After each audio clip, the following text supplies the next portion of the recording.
Hi, everybody. This is Gary Dean, and this is our Night Video Report for Wednesday, March 1st, 2017. Wow. It was a pretty, pretty crazy day today. I know a lot of people are kind of labeling this rally because of the president's address to Congress. I'm saying BS on that for the one reason that he really didn't say anything that everybody didn't already know. And on top of that, the futures were up 10 points before he said a single word. So I think this was a well orchestrated, timed at this particular point. You turn on the algos to buy, and we're going to start ramping things higher. And that's it. I don't believe it was a massive short squeeze because I think the shorts have gotten squeezed, what, 3 or 4 times already. So I don't think there's many of them to really squeeze. And also on top of that, we can see it from just the volume. For the Dow being was up 350 points at one point, the volume was nowhere near where it should have been. So that's giving us some red flags. But there's, I mean, it sucks. I would have loved to have had a long position going into today. But it was, what I did was I took, a lot of my shorts off yesterday that I mentioned in the, in the trading room, and for the only reason that we're still in trade mode. The big move today, it's something that I'm not sure if I mentioned it in the morning notes or not. But when you build a skyscraper and you have a foundation of sand or just toothpicks, let's say, and you build it higher and higher, and each floor it goes, it doesn't come down, and everybody's cheering and going to the next floor.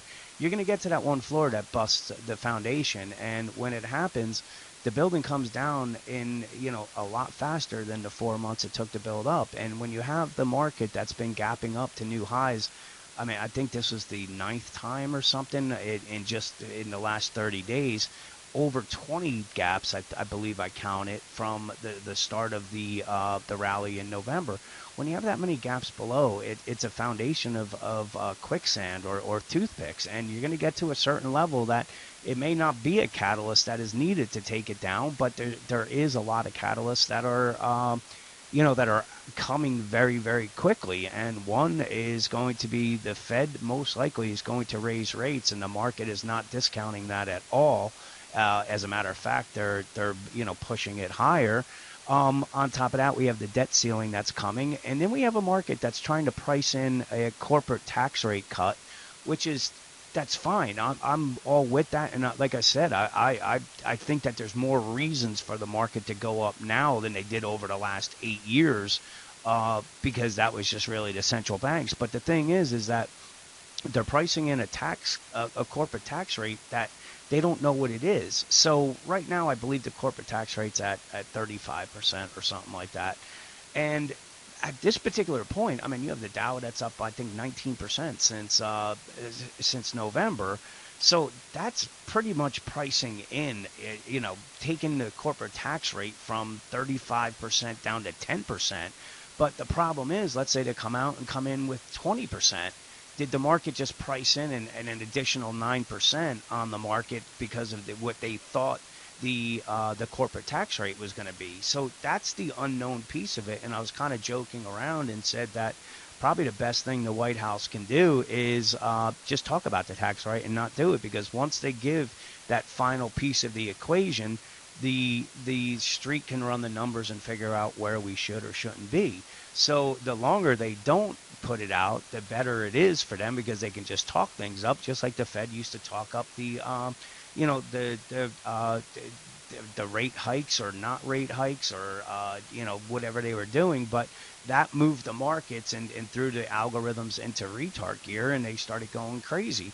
The same thing is going on right now with the corporate tax rate. Every time it's mentioned, these algorithms are searching that out, and they're going into buy mode. So it's like I said, it's an open-ended equation that nobody knows what the answer is. And when it comes out, I meant right at this particular point, I don't think there's, unless they go to a zero corporate tax rate, I can't see it not already being priced into where we are. Like I said, the Dow is, I think, up 18 or 19% since November. So that's something like $6 trillion that is put into this market. And is that going to be coming back in with the corporate tax rates?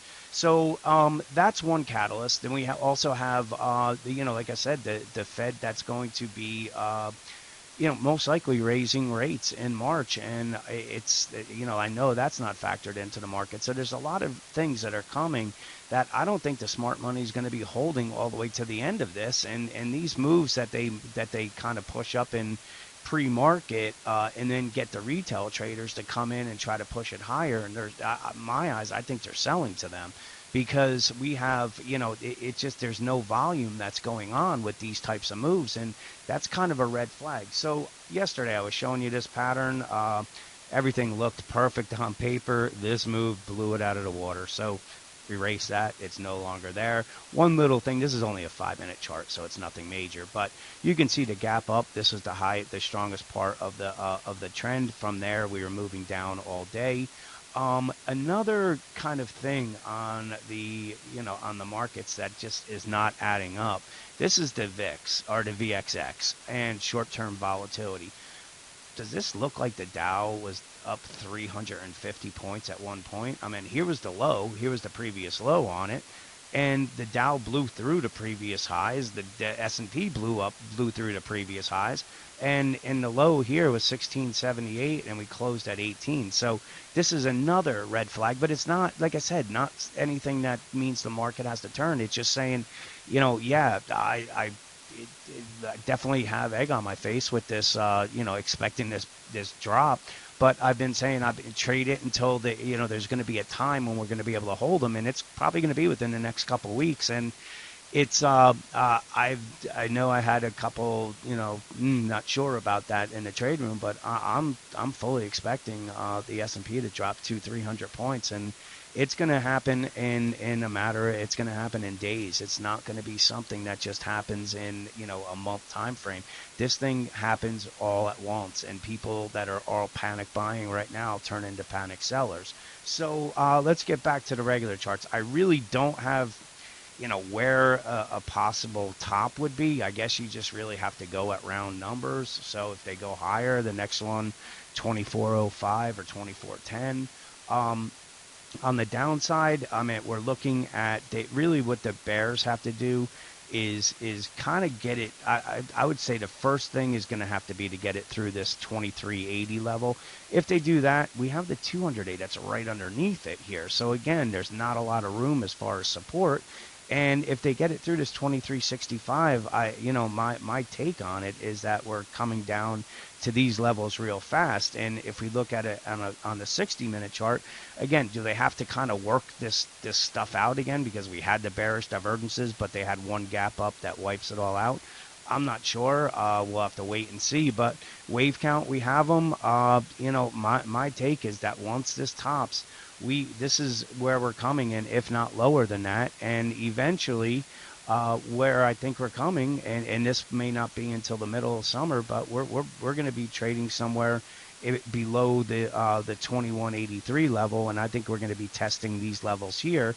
And really the simple reason is, sorry about that, hang on one second, come on, damn it, bear with me. Okay. So my main reason for that is where the 200-day moving average is on a weekly basis, and we have not tested this since February of 2016. So this most likely is going to be where this ends, and it might be in the summer. But right now, like I said, yes, the bulls have control of the tape. We have not broken any important support levels. But it's going to happen, and I don't think anybody's going to be expecting it. And when it does, which I do believe it's within the next 2 weeks, you're going to be able to just have your short position and just let it ride.